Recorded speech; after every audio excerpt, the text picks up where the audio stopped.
Hey guys, and welcome back to Little Black Book. You know what time it is. Talking to you guys about Married at First Sight, dealing with Brett and Olivia. And there was a snippet that was put on by Lifetime TV, which is now since taken down. But it was about Brett leaving the household during quarantine. Oh my god. Alright guys, if you're new to the channel, make sure you like, share, subscribe, click on the bell button for a notification of the uploads. We appreciate you. Anyway, guys, so we're talking to you guys obviously about we're talking to you guys about obviously Brett and Olivia, and I think following them for the past few weeks, we've seen how the relationship has developed, and we saw last week how Olivia called out Brett for his sarcasm and the way that he was behaving. And I think throughout the past few weeks, I think many of us have been on Brett and Olivia's side. We've probably switched sides as well during the course of the actual show. So we do find that both of them seem to have a heavy hand to blame when it comes to problems within this relationship. I think watching obviously Brett and Olivia, I think one of the key things about their relationship is the fact that there is a lot of fear that goes on in the relationship. Alright, there's a fear of abandonment, there's a fear of a person restricting their freedom. And I think from the very jump of this relationship, when Brett was out here doing the most with other girls before the wedding date, for me, I already knew. You can already tell that that person really isn't focused on trying to really build, build a great connection from the jump, because your mind is already off the tracks. When he first joined the relationship, it was all about the fact that he had dated so many different girls in the past, and for me, I saw that there was a lot of insecurity there. He'd been cheated on in the past with his past girlfriend, was out now doing dating here, dating there, dating here, dating here, right? And so I guess for Married at First Sight was more of an experiment to kind of find out where he was in terms of commitment, and I think that was a big issue. The other big issue is the fact that kids were obviously involved. Now, we already know that in the last episode that we watched, or the last two episodes we watched, that there's no way, and I'm going to be on Brett's side here, there's no way that you should be paired up with somebody who doesn't believe they're going to have kids, or their feelings are going to change towards kids.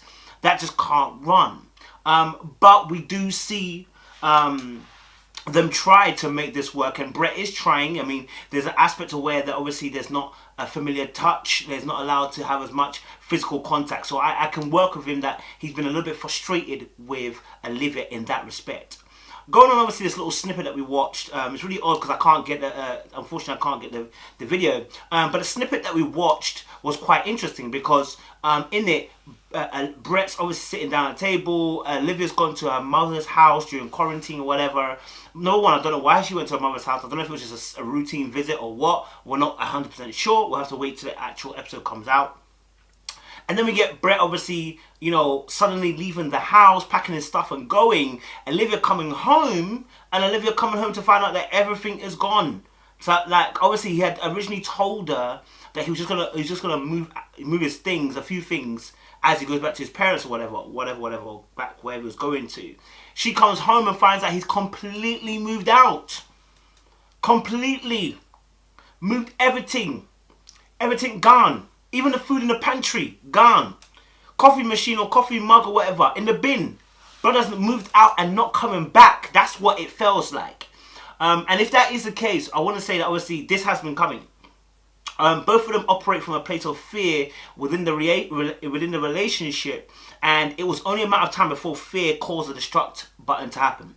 You see, fear makes you jump out of a boat. Okay, no, let me just say this now. Fear makes you jump out of a ship into a boat to think that you can outrow the storm. You jump out of a huge ship to jump into a boat to think you can outrun the storm. It's not going to happen. But because of fear, fear can make you make irrational decisions.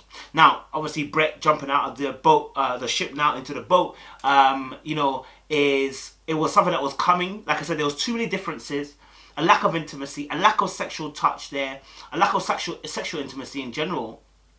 And on Olivia's side too, the fact that she wouldn't allow Brett to merge into her life. She wanted him to be an addition to her life. And that's problematic because a relationship can't consist of addition. You have to come two as one. That's how God designed it.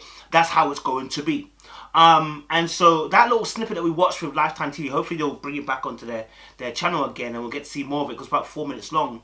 The reasoning for Brett's leaving, it's a bit unclear. We just hear him say, obviously, that she's gone to her mother's house and he's moving out. That's it. Man's moving his stuff out. And so for me, I think what's interesting about this scenario is that COVID, obviously, for a lot of relationships that were established, forget married at first sight, but relationships that were established, got a shaking they never had before.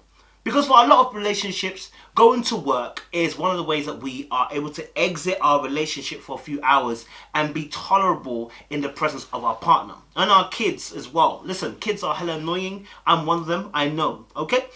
So, we go to work sometimes because we're escaping the life of living at home. And so when COVID hit and people have to stay at home longer than they have to, you're claustrophobic, you're having to deal with issues that maybe you're running away from previously. And what COVID did is expose the fact that a lot of us can't conflict resolute. We're not friends in relationship. We need our space and don't know how to communicate that. And so being in each other's space more often than not causes this issue of turmoil, frustration, anger, and then soon becomes a fully embroiled argument, and then, like you said, people have to disappear. So looking at Olivia and Brett, before COVID, they were not looking good. They were rocky. Okay, they were Rocky and Rocky Balboa on the ropes. Okay, they were there, right? And I think for COVID's come in, that just put the nail in the coffin. And I think this is a lesson to learn for a lot of us in relationships. Many of us don't know how to be a friend of a partner. I think it's one of the things that I'm learning even how to do myself. I think what I realized with my previous partner was like, we're not friends. We were lovers, but we weren't friends. And you have to deep it. And when you start to think of it that way, that someone's not your friend, but they're your lover, you start to realize how impactful that is on a relationship. How important it is to be a friend in a relationship. Now, many people might say it's a luxury to have a friend who's also a lover, right? And I don't think it is. I think we need to consciously choose to develop our relationship in a way that we are friends with we're friends as we are lovers. Now, does that mean that we have to be friends before? No. It means I must show a care and an aspect of me that I will show to a friend. There's a level of respect that I must show you that I will always show to a friend. There's a level of dealing with you and vice versa that is like a friend, you understand, as well as a lover. And I think when you have that, the foundation is much firmer. It's not a guarantee that your relationship won't break down, but it's a much firmer foundation that, hey, we can build upon. And you know what? And a lot of times couples, and I always say this as well, a lot of times couples can get gassed by the sex. They can get gassed by the sexual tension, the sexual energy, the physical touch that's involved, but there's not a lot of communication through your lips and your tongue.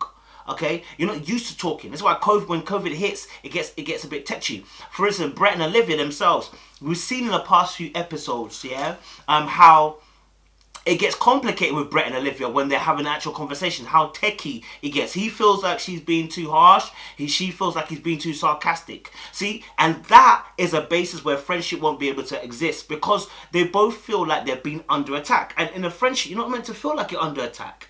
In a friendship, you're meant to see that there is a genuine understanding, a non-judgment from a friend to a friend. Do you get what I'm saying? And when you're seeing that, you feel more comfortable and in a safe space to be able to share as much as you need to share. So I think with Brett and Olivia, that was always coming. And I can't wait to see what's going to happen on Wednesday, to see what they're going to put out there. But it's obvious that, these two were not the match made in heaven. And, this was coming the whole entire time. But it does blow my mind that obviously Brett just left because he said he was committed to the situation. That the fact he just upped and left. Man packed. He literally just packed all his stuff and vacated. Okay? And so for me, we'll wait and see till Wednesday. Guys, if you are, interested in Married at First Sight, we will be having a live on Wednesday, 7 p.m, episode 12, which is the last episode, talking about some of the things that were happening in that episode. And we will put that up on YouTube. So guys, make sure you like, share, subscribe, click on that bell button for notifications of the uploads. We appreciate it a lot. Stay loaded.